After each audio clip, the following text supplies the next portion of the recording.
মৃত্যুদণ্ডের বিধান রেখে গুম প্রতিরোধ অধ্যাদেশ অনুমোদন দিয়েছে উপদেষ্টা পরিষদ। প্রধান উপদেষ্টার প্রেস সচিব শফিকুল আলম জানান, এই আইনের ফলে দেশে আর কোনো সরকার গুমের রাজত্ব চালাতে পারবে না। গোটা জাতি এখন নির্বাচনের জন্য অপেক্ষা করছে উল্লেখ করে তিনি বলেন, জুলাই সনদ বাস্তবায়নে রাজনৈতিক দলগুলো নিজেরাই আলোচনার মাধ্যমে সিদ্ধান্ত নেবেন। এদিকে আগামী বছর ২৮ দিন সরকারি ছুটি অনুমোদন দিয়েছে সরকার। বিস্তারিত জানাচ্ছেন একরামুল হক সায়েম। প্রধান উপদেষ্টা ডক্টর মোহাম্মদ ইউনূসের সভাপতিত্বে অনুষ্ঠিত হয় উপদেষ্টা পরিষদের নিয়মিত সভা। এতে গুম প্রতিরোধ ও প্রতিকার অধ্যাদেশের চূড়ান্ত অনুমোদন দেয়া হয়। এই অধ্যাদেশের আওতায় গুমের দায়ে সর্বোচ্চ শাস্তি মৃত্যুদণ্ডের বিধান রাখা হয়েছে। এছাড়াও গুমের তদন্তের অনুমোদন দেয়া হয়েছে জাতীয় মানবাধিকার কমিশনকে।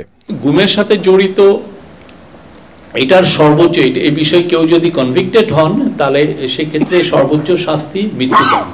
অধ্যাদেশে গুম প্রতিরোধ, প্রতিকার ও সুরক্ষার লক্ষ্যে বিশেষ ট্রাইব্যুনাল গঠন, অভিযোগ গঠনের ১২০ দিনের মধ্যে বিচার সম্পন্নের বাধ্যবাধকতা, ভুক্তভোগী, তথ্য প্রচারকারী ও সাক্ষীর অধিকার সুরক্ষা, ক্ষতিপূরণ এবং আইনগত সহায়তার নিশ্চয়তা প্রদান সংক্রান্ত বিধান অন্তর্ভুক্ত করা হয়েছে।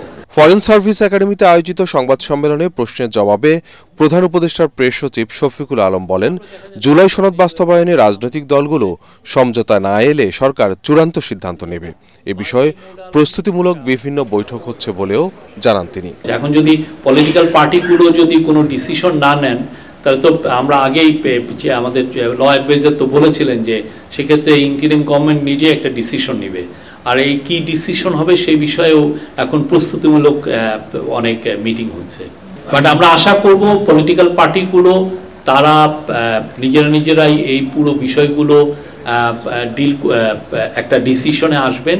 এছাড়া ২০২৬ সালে সরকারি ছুটির তালিকা অনুমোদন দিয়েছে উপদেষ্টা পরিষদ।